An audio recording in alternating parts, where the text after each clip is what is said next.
She changed the locks on a Wednesday. I know this because the receipt from Ridgeline Home Hardware was still sitting on my kitchen counter when I finally got back inside. Date printed at the top, impersonal and precise. November 12th. Not November 15th, the day I'd said I was coming home. Not even the 14th, which might have had the thin cover of coincidence. November 12th, the day after I left. I'd driven to Harpersville on a Tuesday morning to be with my best friend Betsy. Her husband had gone into emergency bypass surgery the night before, and she'd called me at 11 p.m. from a hospital waiting room. Her voice so small, I had to press the phone hard to my ear just to find her in it. I was in the car within 20 minutes. I left a note on the refrigerator for my son Preston and his wife Sloan. Back Friday, by noon. Chicken casserole in the freezer, clean towels in the hall closet. Judith. Simple as that. The note of a woman who still believed she was expected home. For 4 days I sat with Betsy in that waiting room, and then in her husband's recovery room, bringing her coffee she didn't finish and sandwiches she ate half of. I didn't check in with Preston. I didn't feel I needed to. I'd raised him. I trusted him. I'd made that mistake before in my life, trusting the people I'd made, and I made it again. I turned onto Millbrook Road just before noon on Friday. The maple in the front yard had dropped its leaves overnight. The welcome wreath I'd hung in October, the one with the dried orange slices that Floyd had teased me about every year for a decade and then hung on the door himself without fail, was gone. In its place, something sharp and modern, black metal, no warmth to it. I noticed it the way you notice a stranger's car in your driveway. Out of place, but not yet alarming. I put my key in the lock. It didn't turn. I tried again. The automatic second attempt of someone who doesn't want to be right. Left, right, slight pressure, upward the way old locks sometimes need. This lock had no old habits. It was new. The handle was new too, matte black, the kind you see in design magazines alongside words like intentional and curated. There was a small sticker on the doorframe. Ridgeline Home Hardware. Installation date 11/12. I sat down on the front step. I tried Preston's phone. 4 rings, voicemail, tried again, same, their car. The gray SUV I'd co-signed on 2 years back, when Sloan's credit made the dealership skittish, sat in the driveway like nothing was wrong, parked on the same concrete. Floyd and I had laid the summer. We turned 50 and thought we'd do something ambitious with the weekend. I sat on that step until I got cold. Then I walked back to my car and drove to the Comfort Inn on Route 9.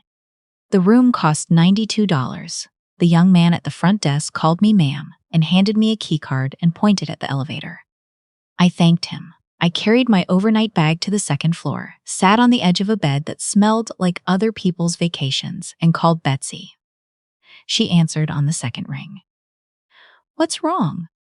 I told her. Fast, the way you tell things when you need them out of your body before they settle in wrong. She was quiet for a moment. "What are you going to do?" "I don't know yet." I needed to say it out loud first. She didn't push me. That's the thing about Betsy. She's known me since we were both young mothers, pushing strollers around a park we no longer live near. And she understands the difference between when I need advice and when I need a witness. That night, I needed a witness. I ate crackers from the vending machine. I watched half a movie I cannot remember. I fell asleep with the lamp still on. At 5 in the morning, I was awake again, in the Comfort Inn dark, thinking about the house the way you think about a person you love when something has gone wrong between you. The specific details. The third stair that creaks, the one that woke Floyd and me both from a dead sleep in 1992 when Preston came home past curfew. The way the kitchen window faces east, so the morning light comes in slow and yellow, like it isn't quite sure of itself yet. The cedar chest at the foot of the stairs, the smell of it, old and honest. My cross-stitch on the hallway wall, the one I'd made the first January after Floyd died, when I needed something to hold on to. This is enough. 3 words. I'd stitched them until I believed them. I got dressed at 6 and drove back to Millbrook Road. Their car was still there. Lights off except the kitchen. I parked where I could see the back porch and waited. I want to say I spent that time in a fury. I didn't. Fury would have been simpler. What I felt was something duller and more honest. A tired kind of sadness that comes from understanding you've been a fool not once, but gradually, in small installments, over 7 months. They had moved in on a Sunday in April. Preston had called the week before with that particular voice he uses when the ask is already embarrassed by itself. Mom, things have gotten tight. Could we? Just for a while. It would only be a couple of months. His company had done layoffs. Sloane's consulting contracts had dried up. They needed a bridge, he said. Something to stand on while they figured out the other side. I hesitated for maybe 40 seconds. Then I said yes, because he was my son, and because Floyd wasn't here anymore to deliberate with me. And when the voice you've relied on for 40 years goes quiet, you sometimes rush to fill the silence with yes when you should take more time.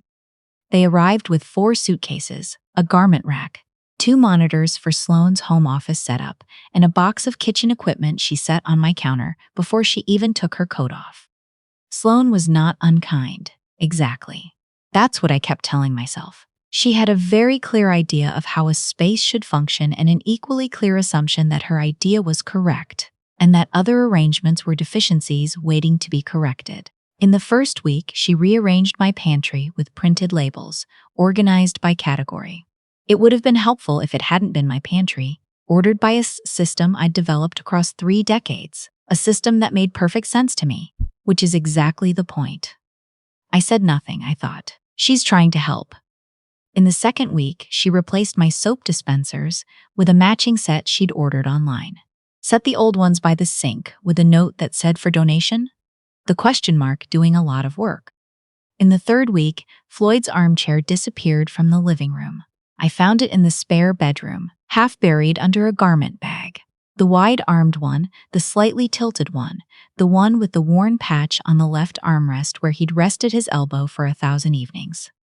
It was throwing off the layout, Sloane said. It was there for 20 years, I said. She tilted her head. You'll get used to it. I spoke to Preston that evening. Said the chair needed to come back. He said he'd talk to her. The chair stayed in the spare bedroom. When I brought it up again 2 weeks later, he told me that things were stressful right now, that Sloane was sensitive to her environment, that it would help him a lot if I could just be patient a little longer. I've been patient, I said. I know, Mom, just a little longer. I began to feel like a tenant. No, not even a tenant. A tenant has a lease, a defined space, a limit to how much can be taken. I had none of those things. I just said yes on a Sunday in April. And that yes had no edges to it, no expression, no terms. I had handed them a blank check and called it love. My percolator was replaced by a pour-over setup that required a kitchen scale and 12 minutes, and produced a cup of coffee I had no desire to drink. My cookbooks were stacked in a box labeled overflow storage. My spice drawer was reorganized alphabetically, which meant the cumin was nowhere near the chili powder, and cooking required me to read my own kitchen like a stranger. There was a whiteboard on the refrigerator with a weekly meal plan written in green marker. No meat, no dairy, no Judith. I tried once more with Preston in September, sat across from him at the kitchen table. The one with the wobble on the left leg Floyd had shimmed with a folded matchbook and never properly fixed, and said quietly that I was disappearing in my own home. That wasn't an exaggeration. I was eating earlier each evening to avoid the kitchen. I was going to bed by 8 to avoid the living room. I'd found my good mixing bowl in a box in the garage. I'd found my name on nothing. Preston rubbed the back of his neck. She's really trying, Mom. This whole situation has been harder on her than you know. What about how hard it's been on me? You're tough, he said it like a compliment. You handle things. 3 weeks after that, I came downstairs at 9 in the evening for a glass of water and heard Sloane on the phone in the kitchen, voice lowered. She's going to Harpersville next week. I'll get the guy in on Wednesday. A pause. She won't fight it. She never pushes back on anything. Another pause, then a small laugh. I just want this to finally feel like ours. I stood on the stairs. I held the banister. I waited until she moved to the other room, and then I went back upstairs and lay on my bed in the dark for a long time. Tuesday morning, I packed my bag and drove to Betsy. At 7:15 on Friday morning, the back porch light came on, and Sloane stepped outside in her silk robe, holding her ceramic mug. She stood at the railing and looked over the yard the way someone looks over something that belongs to them. She reached down and straightened the angle of the outdoors chairs, Floyd's chairs, the ones we'd painted ourselves on a Saturday because the nicer ones cost more than we wanted to spend. Moved them half an inch to the left and stepped back, satisfied. Then she went inside and let the door fall shut. I sat with that for a moment. The way she moved in that space, the ease of it, like the house had already adjusted to her, rearranged its memory. Something in me shifted. Not a snap, not even a crack, a settling. The kind that happens when you've been circling a decision long enough that your body simply stops waiting for your mind to catch up. I picked up my phone and called Lou Pruitt, my old neighbor from down the block who'd moved to the west side of town 8 years back. His brother-in-law ran a locksmith operation. I'd forgotten this fact until the moment I needed it, which is how the useful things tend to surface. Lou answered on the third ring. I told him what I needed. He didn't ask many questions. "I'll call Dale right now," he said. Dale arrived at 8:42 in a white truck, work boots untied at the top, the unhurried manner of a man who has solved other people's crises long enough to know that panic doesn't help. He looked at the new handle, looked at me, and asked one question. "Property's in your name?" "I have the deed in the car." "That's enough." He changed the lock in 20 minutes. When he handed me the new keys, plain brass, no style, just solid, he looked at me with something between curiosity and respect. "You all right?" "Getting there," I said. He nodded once and drove away. I put the key in the lock, it turned. I opened the door to my own house and walked inside. The smell was the first thing. Eucalyptus and something synthetic underneath it, layered over what should have been cedar and old coffee, and the particular combination that a house develops over decades of the same family living in it. That smell was buried somewhere. I had to stand still to feel for it. My cross-stitch was in the hall closet, folded inside a dish towel, set on the top shelf like something being preserved. Like someone had been thoughtful about removing it. I carried it back to the hallway and hung it in its place. This is enough. The kitchen told the rest of the story. My percolator in a box in the garage. My pickle jar on the counter with a to donate sticky note. My spices alphabetized into uselessness. A whiteboard meal plan with no room for me. I peeled the note off the pickle jar and put the jar back in the refrigerator where it belonged. Then I made tea from the tin I'd kept behind the pasta because I'd learned to hide things, and I sat at my kitchen table and waited. Sloane came downstairs at 9:45. I didn't give her time to manage the situation. I told her what I'd found when I came home. I told her about the Comfort Inn and the vending machine crackers and the $92 room. I told her I'd spent 36 years in this house, and I would not spend another 7 months of it shrinking myself to fit someone else's aesthetic. She tried several approaches: security upgrade, miscommunication, Preston's stress levels, the difficulty of the whole arrangement. I let her try them. None of them changed anything. "I need you both to pack what you need for now," I said. "You'll have until the end of next week for the rest." "This is completely unreasonable." "It's very reasonable," I said. What was unreasonable was changing the lock on someone else's house while they were 40 miles away sitting with a sick friend. Preston came downstairs and stood in the kitchen doorway. In yesterday's t-shirt, looking like a man who already knows what he's walked into. I looked at him for a long moment. "I know you didn't choose the day," I said, "but you knew it was coming, and you said nothing." He didn't deny it.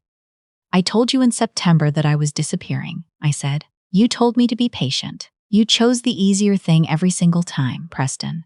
And I need you to understand what that cost me."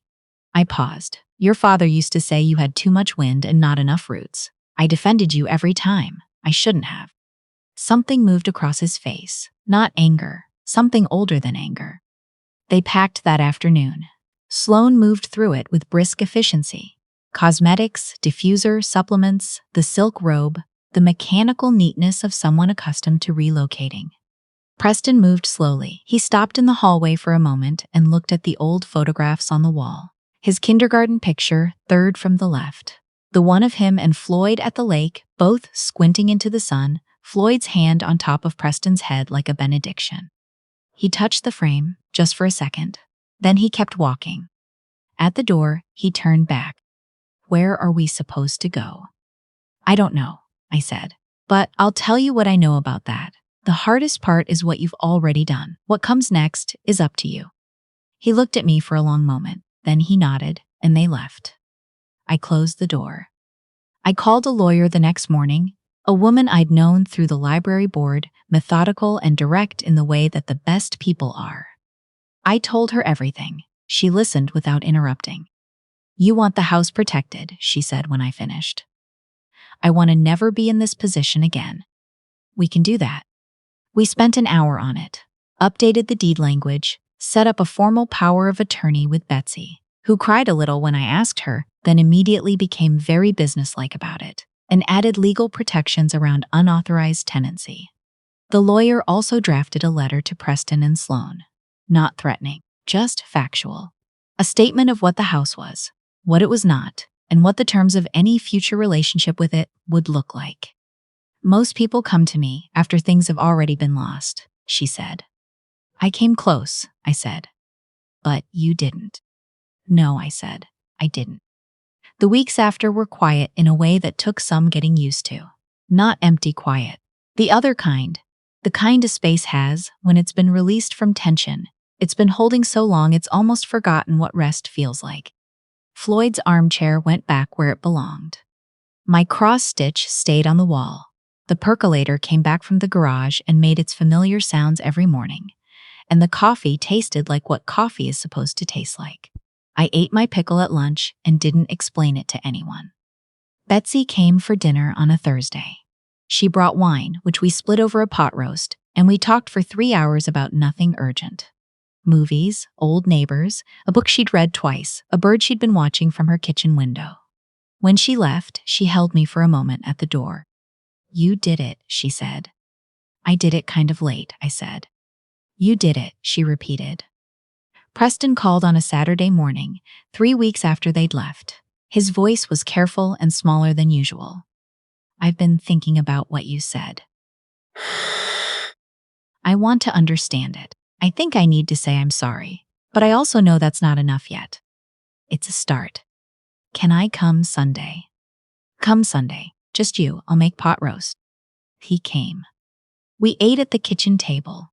The one with the wobble, shimmed with the folded matchbook, Floyd had never gotten around to replacing, and we talked about Floyd the way we hadn't talked about him in years, working through the stories slowly, with room to sit with each one. Preston told me something that had happened between the two of them the last summer Floyd was well. I hadn't known about it. I held it carefully, the way you hold things given to you late. By the time he left, nothing was fully repaired. But there was something there that felt like truth, which is where repair begins. The maple is bare now. I can see the street through it in a way I can't manage from September through November. And the November light comes into the living room, low and sideways, the honest kind. Floyd's chair is where it belongs. My cross-stitch is on the wall. The percolator makes its sounds in the morning. The pickle jar is on the second shelf. This house is the stair that creaks. It's the wobble in the table. It's the cedar smell coming up from the chest at the foot of the stairs. The smell that was here long before Sloan came and is still here now that she's gone. It's 36 years of something ordinary and irreplaceable. It's mine. I just spent 7 months forgetting to act like it. And here is what I know now at 68, standing in my own kitchen on a November morning with my hands around a cup of real coffee. You give yourself away in pieces without noticing. A chair moved here. A note that says to donate left on your own things. A lock changed while you're 40 miles away, being the person you've always been.